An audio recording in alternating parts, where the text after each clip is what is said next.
see and expose this mess down here. You see those oil everywhere. Oh my god.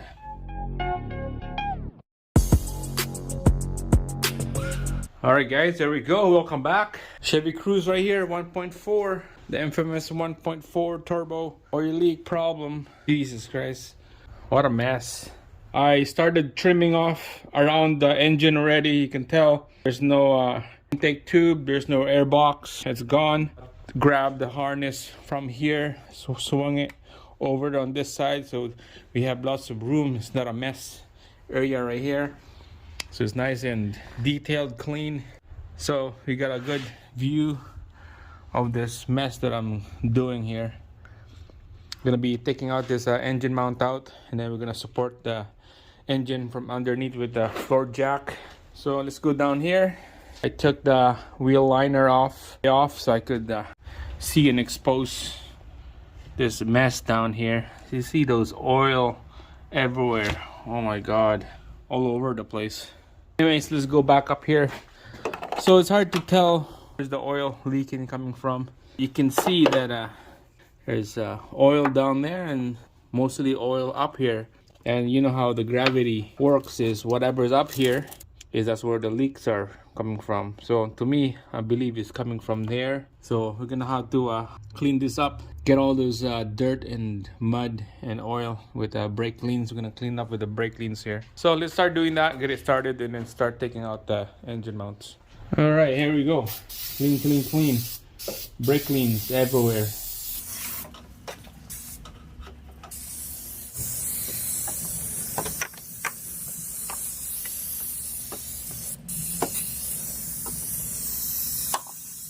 All right, down here.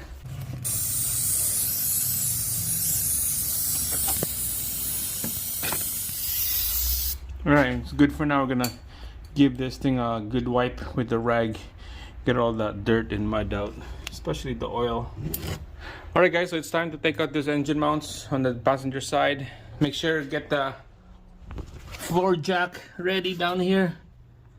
Got everything all nice and snug down there, so it's supporting the engine up a little bit. Now there's bolts right here, 15 mil, same thing with that one. So I'm just gonna take it out from here first. We're gonna separate these two pieces here by taking out those 3 bolts, and after that we'll start taking out the bolts on this side and then the nut on that side right there. 15 mil.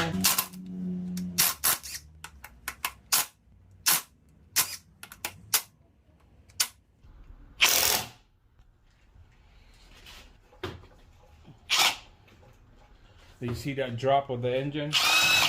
Because good thing is that's why you need the jack underneath that engine to support the weight of the engine up.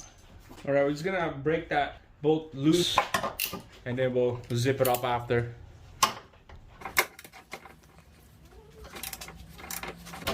That's 1.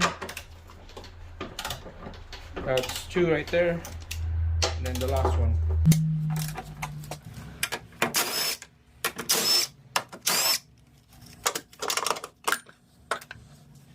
All right, so next we're gonna take out this bracket right here. There's bolt back here, bolt on the front, and then there's one on dead center on the bottom.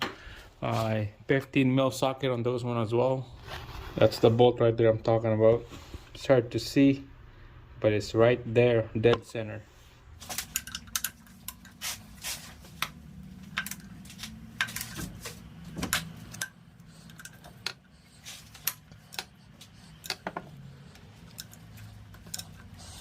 And then the last one on the bottom right here. It's good to have this flex head right here so that you could angle your breaker bar. There you go.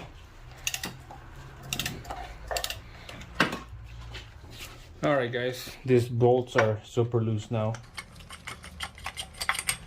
Alright, here we go. Wow, look at how bad that is.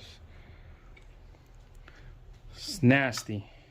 Alright guys, you can see how dirty it's getting worse and worse on this. Every time when you take out the part, you can see how much dirt is exposed on this. So next we're gonna be taking out this bolts right here.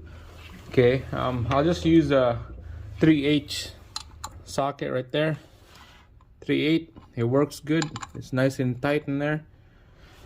We'll take this out, this pulley out, before we take out the Serpentine belt. I'm gonna show you how to take out the Serpentine belt. With that tensioner right there, we're gonna loosen her up, and then this belt will come out. Alright, so we're just gonna crack this thing loose. You see that belt will hold this pulley down before we take out this bolt right here. That belt will hold it down. Some people take out the belt first, and you're gonna have to like fight with the pulley so that it won't spin on you when you're trying to take out those two bolts.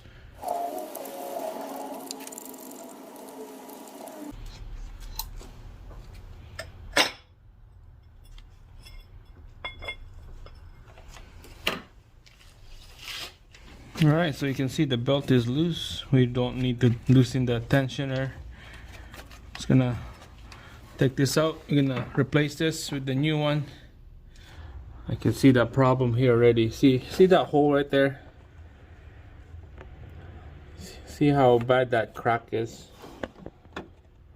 Right there. Bolts goes in there for the engine mounts. See how bad that is? It just cracked all around.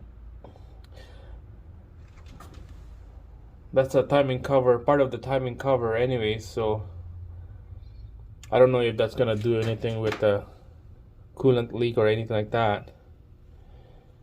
But let's carry on, let's keep going here. Let's see what else we can find. Quickly show you guys how this oil leak started from. So you can see here, it looks like fresh oil right there. It's all brown, and this is all dark right there. So you can see that oil's coming out from this side right there. So you know what, let's start taking out the valve cover. We'll see what's inside of this thing, see how bad this thing looked like.